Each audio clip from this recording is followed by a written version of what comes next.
Hello everyone, welcome to your channel Vishesh Academy by Neha. This is Neha. तो कैसे हैं आप सब? होप सो सब बढ़िया होंगे। तो गाइस, चैनल पर चल रहा है हमारा हिस्ट्री सब्जेक्ट, जिसमें मैं आपसे डिस्कस कर रही हूँ बीए सेकेंड ईयर यानी फोर्थ सेम की जो आपकी मैंने क्लासेस जो है स्टार्ट कर दी हैं। यूनिट 1 जो है हमने स्टार्ट कर दिया है। चैप्टर 1 का जो है पार्ट 1 जो है अपलोड हो चुका है। आज बारी है पार्ट 2 की, और पार्ट 2 में जो है आज ही हमारा चैप्टर बिल्कुल कंप्लीट हो जाएगा। तो वीडियो के एंड तक आप बने रहेंगे। वीडियो को लाइक शेयर सब्सक्राइब आप ज़रूर कीजिएगा। तो चलिए वीडियो को स्टार्ट करते हैं। सबसे पहले आपको चैप्टर का नेम बता देती हूँ, अगर आज आप चैनल से नए जुड़े हैं तो। राष्ट्रीय चेतना की उत्पत्ति एवं विकास। आप सबको मैंने पार्ट 1 में बता दिया था कि 1857 की क्रांति के बाद जो है बहुत ज़्यादा भारतीयों को असफलता देखनी पड़ी, लेकिन जो है इसके बाद से ही 1860 से लेकर 1870 तक का जो दशक था, इसी में जो है लोग ज़्यादा अवेयर हुए हैं। उनको पता लगा कि हाँ, हमने अब जो है अपनी स्वतंत्रता के लिए हमें कुछ ना कुछ करना पड़ेगा। उनमें राजनीतिक चेतना जो है भरने लग गई थी। तरह तरह के आपके धार्मिक सामाजिक जो है आंदोलन भी चलने शुरू हो चुके थे। ठीक है। और जो है उनके धर्म पर, उनकी शिक्षा पर, उनके सामाजिक विकास पर, हर तरीके से उन पर हर चीज़ का प्रभाव देखने को मिल रहा था। इसमें जो सबसे ज़्यादा जो है भूमिका निभाई है वो निभाई है हमारे युवा वर्ग ने। आज का यूथ भी जो है ये काम कर रहा है, और उस समय का यूथ ने भी बहुत बढ़िया काम किया। सबसे पहले युवा वर्ग में ये जो है भावना उत्पन्न हुई थी राष्ट्रीयता की कि हाँ, हमने जो है हमने आज़ादी पानी है, हमने स्वतंत्रता पानी है, लेकिन उसके लिए जो है आम जन में राष्ट्रीय चेतना को उभारना बहुत ज़्यादा ज़रूरी है। तो उन्होंने जो है कई तरह के जो है एसोसिएशन बनाए, अलग अलग जगह पे बनाए, अलग अलग सन में बताए। तो आपको पार्ट 1 में मैंने बता दिया था। इसके बाद मैंने आपको ये बताया था कि राष्ट्रीय चेतना अथवा राष्ट्रीय जागृति के कारण क्या क्या थे। क्या ऐसी स्थिति थी उस समय भारत में कि ये चीज़ उत्पन्न हुई? कुछ ना कुछ तो पीछे वजह रही ही होगी ना, जिसकी वजह से लोगों को लगा कि नहीं, हमें जो है जागृति करनी है, हमने राष्ट्रीयता की ओर बढ़ना है, हमारे अंदर चेतना आनी चाहिए। सबसे पहला पॉइंट मैंने आपसे डिस्कस किया था कि ब्रिटिश साम्राज्यवाद की किस तरह जो है ब्रिटिशों ने हमारे भारत में अपने साम्राज्यवाद को बढ़ावा दिया, किस तरह उन्होंने साम्राज्य का विस्तार किया और लोगों के साथ बहुत ज़्यादा क्रूरता दिखाई है। चाहे वो किसान हो, चाहे वो उद्योगपति हो, सबके साथ इन्होंने क्रूरता बहुत गंदे तरीके से दिखाई है। इसके बाद मैंने आपको बताया था कि भारतीयों की यूरोपीय देशों से संबंध किस तरह बने हैं। इसके बाद प्रशासनिक और आर्थिक एकता भी देखने को मिली है। सरकारी नौकरियों में भारतीयों के साथ बहुत ज़्यादा भेदभाव हो रहा था। ठीक है। आज जो हम बात करेंगे, पार्ट 2 में बात करेंगे हम पाश्चात्य संस्कृति का प्रभाव किस तरह हमारे भारत में आया और लोगों को लगा कि हमें जो है राष्ट्रीय चेतना अपने अंदर उजागर करनी है। तो पाश्चात्य संस्कृति का भी भारतीयों पर बहुत ज़्यादा प्रभाव पड़ा है। आप सबको पता है कि ब्रिटिश काल में ही अंग्रेजी भाषा का प्रसार हो रहा था, बिल्कुल हो रहा था। और जो यूरोपीय साहित्य हैं, भाषा के ज्ञान से भारतीयों को अंग्रेजों की संस्कृति के विषय में जानकारी प्राप्त हुई। क्योंकि जब ये अंग्रेजों का प्रचार प्रसार हो रहा था, तो जो हमारे भारतीय थे वो उनके साथ जो इंटरेक्ट उनका शुरू हो चुका था, भारतीयों का पश्चिमी लोगों के साथ इंटरेक्शन, संपर्क शुरू हो चुका था। फिर इसके बाद उन्होंने क्या किया, वो जो वहाँ का साहित्य है वहाँ से वो रूबरू हुए। ठीक है। और इस तरह जो वहाँ के साहित्यकार हैं या लेखक हैं, उनकी जीवनी या उनकी बुक्स पढ़कर उनके दिमाग में इस कदर से वो चीज़ें बैठ गई कि उनको लगा कि हाँ, हमें भी जो है हर तरह की क्रांति करनी है, हमें भी स्वतंत्रता चाहिए, हमें भी समानता देखनी है, भाईचारे की, ये सभी भावनाएं जो है विकसित होने लगी भारत के लोगों में।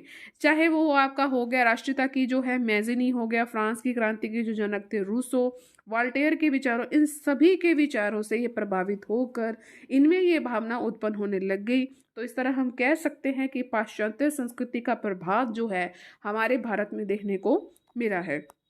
इसके बाद अगर हम अगले पॉइंट की बात करें तो वो ये है कि अंग्रेजी शिक्षा का प्रभाव भी हमारे जो है यहाँ पर देखने को मिला है। बिल्कुल, अंग्रेजी शासनकाल में अंग्रेजी और पाश्चात्य शिक्षा का प्रचलन हुआ था। आप सबको ये बात पता है कि 1835 में जो है लॉर्ड मैकाले की सिफारिश पर, जो उस समय के गवर्नर जनरल थे, आपके जनरल लॉर्ड विलियम बेंटिक ने अंग्रेजी शिक्षा को भारत में अनिवार्य रूप से जो है लागू कर दिया था। कब किया है? 1835 में जो है अंग्रेजी शिक्षा को भारत में लागू कर दिया गया था। और इसके बाद जैसे ही इस शिक्षा को लागू किया, अंग्रेजी शिक्षा को लागू किया, इसका उद्देश्य क्या था, क्यों इन्होंने ये काम किया कि इससे इनको जो है सस्ते क्लर्क मिल जाएंगे और भारतीयों को अंग्रेजी शासन के प्रति स्वामी भक्त भी बनना था, क्योंकि उनके लिए चीज़ नहीं थी और वो चाहते थे कि अगर हम उनके लिए, जो ब्रिटिशों के लिए अगर ये चीज़ करेंगे तो क्या पता वो थोड़े बहुत दयावान हो जाए। ठीक है, तो ये चीज़ जो है अंग्रेजी शिक्षा का प्रभाव जो है उस समय देखने को मिला है। ठीक है, आगे हम बढ़ते हैं।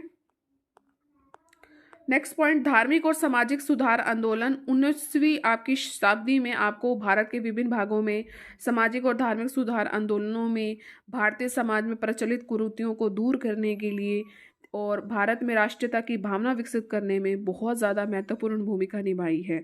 सामाजिक धार्मिक आंदोलन, इसका तो मैं आपको कहूँ कि 5 घंटे का एक लेक्चर है, कि मतलब मैं आपको बताऊँ कि इतना इतना जो है हमारे समाज में लोगों ने उस समय जो किया है ना, उसके बाद जो है हमारे अंदर इतने परिवर्तन आए। अगर मैं आज आपको बताऊं कि अगर उस समय ये आपके धार्मिक आंदोलन ना हुए होते, ध्यान से सुनिएगा, अगर ये धार्मिक आंदोलन या समाज को सुधारने के लिए जो सामाजिक सुधार आंदोलन, अगर ये चीज़ें उस समय ना होती तो आज हमारे जो है, जो हमारे समाज की, हमारे भारत की पता नहीं क्या दशा होती, आप इमेजिन भी ना कर सकते।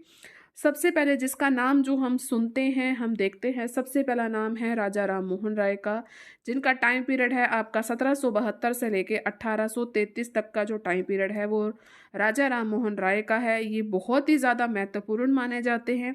इन्हें भारतीय पुनर्जागरण का जनक भी कहते हैं, इन्हें भारतीय राष्ट्रीयता का अग्रदूत भी कहते हैं। और ये सब चीज़ें जो है आपने पॉइंट्स में लिखनी है। कैसे लिखेंगे, राजा राम मोहन राय का नाम यहाँ लिखेंगे, इनका टाइम पीरियड यहाँ लिखेंगे, इनको पुनर्जागरण का जनक कहा जाता है, भारतीय राष्ट्रदूत का जो है आपको अग्रदूत माना जाता है। आप अपने साथ साथ नोट्स भी बनाते जाइए, जैसे जैसे बता रही नोट्स भी बनाइए, शॉर्ट्स नोट बता कर लीजिए, क्योंकि अगर आप साथ साथ कर लेंगे तो उस टाइम आपको पेपरों में दिक्कत नहीं होगी। बस भारतीय धर्म में आपको प्रचलित आपकी मूर्ति पूजा होगी, अंधविश्वासों का इन्होंने विरोध किया है, जमकर विरोध किया है, जितना ये विरोध कर सकते थे। दकियानुकुसी जितने भी लोग हैं जिन चीज़ों को बनाए रखने की हट रखते थे, वो उतनी अधिकांश उतनी प्राचीन नहीं जितनी बताई जाती थी। सती प्रथा के विरुद्ध इन्होंने आवाज़ उठाई, ये बहुत ही इंपॉर्टेंट इनका पॉइंट है। राजा राम मोहन राय ने सती प्रथा के विरुद्ध जो थी आवाज़ भी उठाई, उन्होंने एक बुक भी लिखी है। कब लिखी है, सन याद रखिएगा, 1929 में राजा राम मोहन राय जी ने एक बुक लिखी है सती प्रथा पर, जिसमें इस बुराई को समाप्त करने की उन्होंने वकालत भी की है। इस समय इसका गवर्नर, जब ये सारी चीज़ें हो रही थी इस टाइम पीरियड में, तब उस समय गवर्नर जनरल कौन था, उस समय था लॉर्ड विलियम बेंटिक। उन्होंने इस चीज़ को विश्वास दिलाया कि भारतीयों के प्राचीन धार्मिक ग्रंथों में इस कुप्रथा का कोई भी स्थान नहीं है। इसके बाद जो है आप ये डेट याद रखिएगा, वेरी वेरी इंपॉर्टेंट, 4 दिसंबर 1929 को लॉर्ड विलियम बेंटिक ने एक कानून पास कर दिया जिसमें सती प्रथा को जो है गैर कानूनी घोषित कर दिया। तो ये चीज़ आप ध्यान रखेंगे कि 1929 में ये घटना हुई है। 4 दिसंबर 1929 को लॉर्ड विलियम बेंटिक ने एक कानून पास करके सती प्रथा को बिल्कुल ही क्या कर दिया है, गैर कानूनी घोषित कर दिया। इसके बाद जो है राजा राम मोहन राय ने धार्मिक भेदभावों को जैसे ही दूर करने के लिए एक ब्रह्म समाज की स्थापना की। सन याद रखिएगा 1828 में इन्होंने ब्रह्म समाज की स्थापना की और उन्होंने महिलाओं की स्वतंत्रता पर बहुत बल दिया। अब ब्रह्म समाज की स्थापना जैसे ही आप लिखोगे कि तो इसके मेन मेन पॉइंट्स आपको लिखने हैं कि इसमें ऐसा खास क्या था। इन्होंने सबसे पहले महिलाओं की स्वतंत्रता पर बल दिया। इन्होंने केवल पाश्चात्य शिक्षा का पक्ष लिया बल्कि शासन प्रबंध में यूरोपियन और भारतीयों के भेदभावों को दूर करने का प्रयास भी किया। इन्होंने कहा कि हमें व्यक्तिगत तौर पर राजनीतिक और प्रेस की स्वतंत्रता चाहिए, हमें किसी के आगे घुटने नहीं टेकने हैं, हमें हर तरह की स्वतंत्रता चाहिए। एक इनका साप्ताहिक पत्र था, आपको ये नाम ध्यान रखना है, वो है संवाद कौमुदी। संवाद कौमुदी इनका एक साप्ताहिक पत्र था और फारसी भाषा में था एक मिरातुल अखबार। ये नाम याद ध्यान रखेंगे, संवाद कौमुदी और मिरातुल अखबार का इन्होंने प्रकाशन किया था। ठीक है, रामधारी सिंह दिनकर, इनका नाम आपने ज़रूर सुना होगा, हिंदी में सुना होगा ना। समस्त संसार में विश्ववाद के सबसे प्रथम व्याख्याता जो हैं वो है राजा राम मोहन राय। उनके पीछे पीछे ही भारत में जो राष्ट्रीयता उत्पन्न हुई है उनका रंग राष्ट्रीय और अंतर्राष्ट्रीय था। जैसे ही राजा राम मोहन राय की मृत्यु हुई, इसके बाद जो है देवेंद्र नाथ टैगोर आए, केशव चंद्र सेन आए, सत्येंद्र नाथ टैगोर आए। इन्होंने जो है भारत में जितनी भी उस समय की सामाजिक आर्थिक जितनी भी सामाजिक धार्मिक कुरीतियाँ थी उनके साथ साथ जो है ब्रिटिश शासन की बुराइयों को भी बताया है। नेक्स्ट नाम आता है हमारे स्वामी दयानंद सरस्वती जी का। इनका टाइम पीरियड है 1824 से 1883 का। ये एक महान सामाजिक सुधार थे। 1866 में इन्होंने समाज सुधार के रूप में काम किया है। कब किया है? 1866 में। और 1869 में उन्होंने कुंभ के असर पर पाखंड खंडनी पताका फहराकर अंधविश्वासों के खिलाफ अभियान शुरू किया था। कब किया था? 1869 में। और शुरुआत कब की समाज सुधार की? 1866 में। और 1874 में 1874 में इन्होंने सत्यार्थ प्रकाश नामक पुस्तक प्रकाशित की। स्वामी दयानंद सरस्वती की बुक का नाम क्या है? सत्यार्थ प्रकाश। कब की है? 1874 में।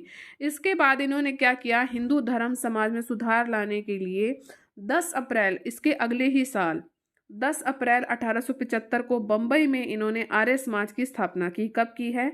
10 अप्रैल 1875 में बम्बई में आर्य समाज की स्थापना की स्वामी दयानंद सरस्वती जी ने।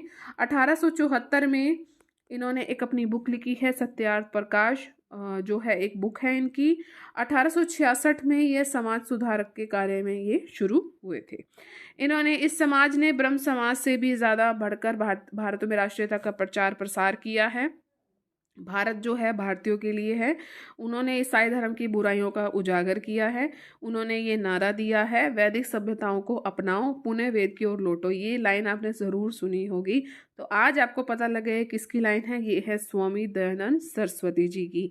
उन्होंने क्या किया है? उन्होंने शिक्षा के विकास पर बल दिया है। इन्होंने सती प्रथा, बाल विवाह, कन्यावध, इन सभी चीज़ों का जो महिलाओं से जुड़ी हुई है, विधवा विवाह, और इन्होंने जैसे इनका तो विरोध किया है, सती प्रथा, बाल विवाह और कन्या विवाह का तो इन्होंने विरोध किया है, और विधवा विवाह और अंतरजातीय विवाह को इन्होंने प्रोत्साहन दिया है।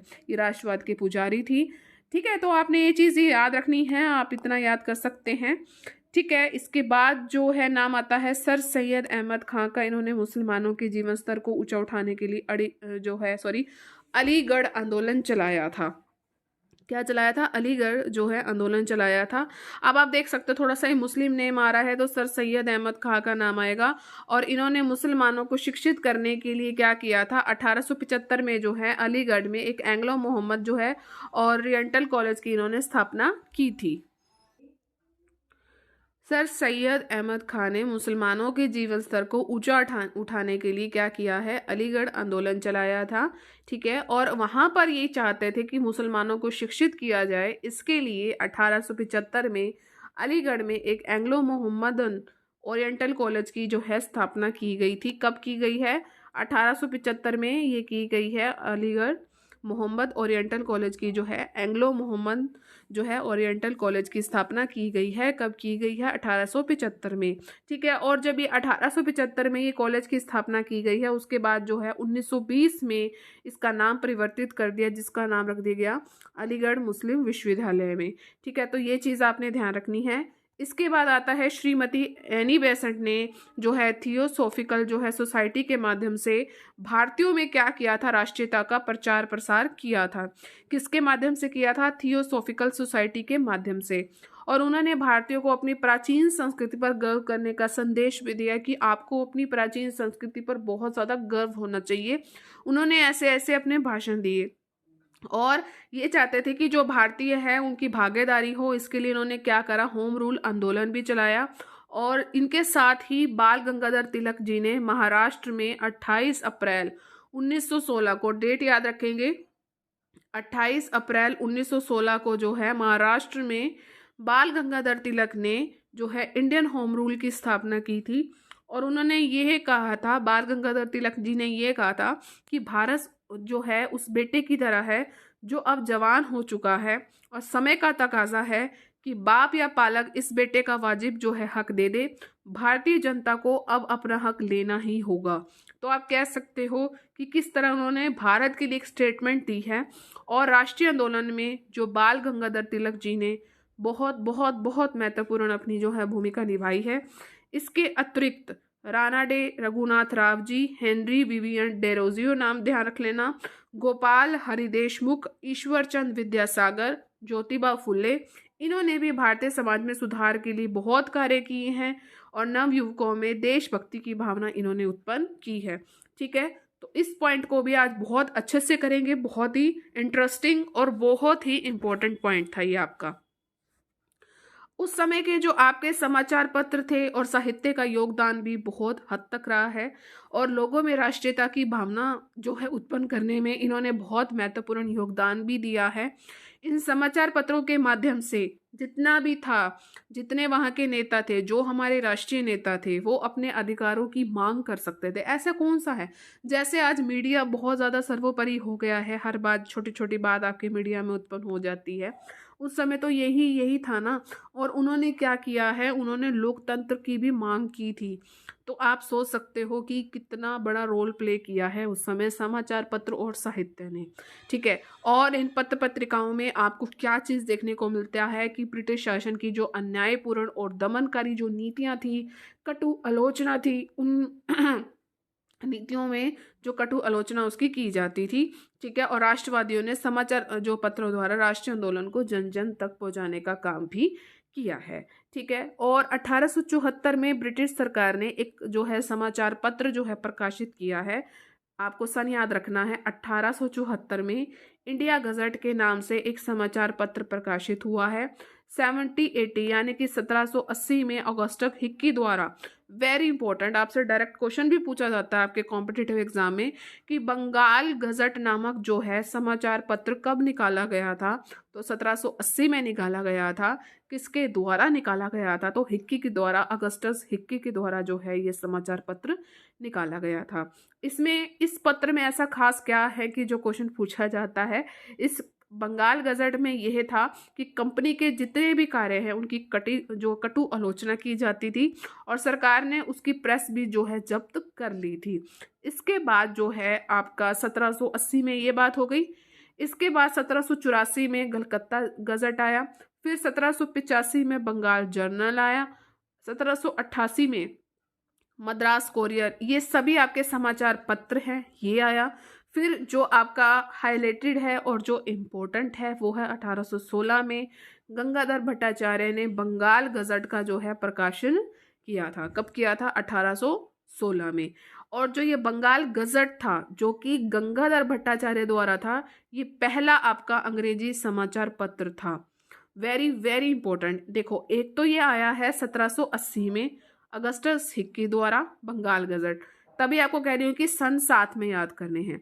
ये 1816 का है, गंगाधर भट्टाचार्य ने किया है, इसका नाम भी बंगाल गजट है, लेकिन ये पहला अंग्रेजी समाचार पत्र था जिसका प्रकाशन गंगाधर भट्टाचार्य, आपको नाम से ही पता लग रहा होगा किसी भारतीय ने किया। हिक्की हमारे भारत का नहीं लग रहा। इसी प्रकार दिग्दर्शन, इस तरह आप याद कर सकते हैं, ठीक है ना।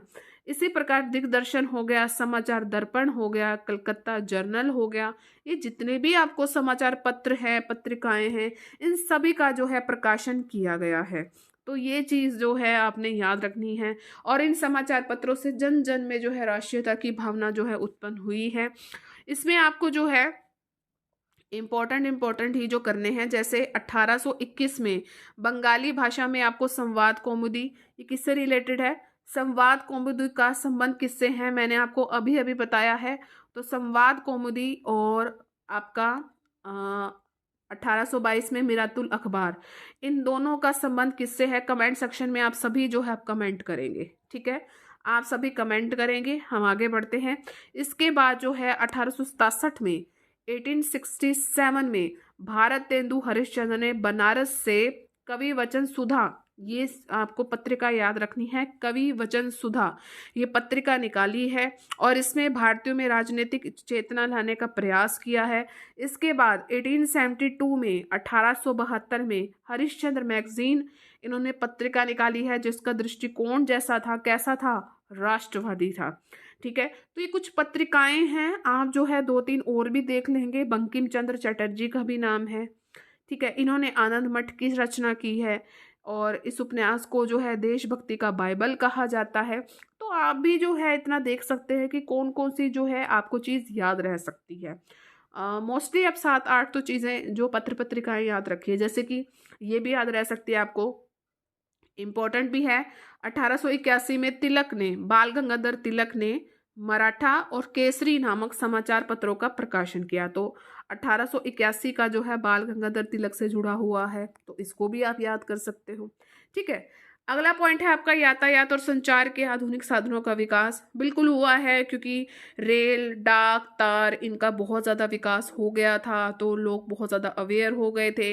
और रेल द्वारा जो भारत के विभिन्न क्षेत्रों में अंग्रेजों के खिलाफ होने वाले विद्रोह को दबाने के लिए हमें सब कुछ मिल रहा था। हमें सेना भी मिल रही थी, युद्ध सामग्री भी मिल रही थी, और ये काम जो पहले जो है क्विक नहीं होता था, लेकिन ये चीज़ें अगर डेवलप हो चुकी हैं, इन चीज़ों से जो है भारतीय इंट्रोड्यूस हो चुके हैं, तो ऑब्वियस सी बात है कि काम जो है बहुत अच्छे से होगा। ठीक है।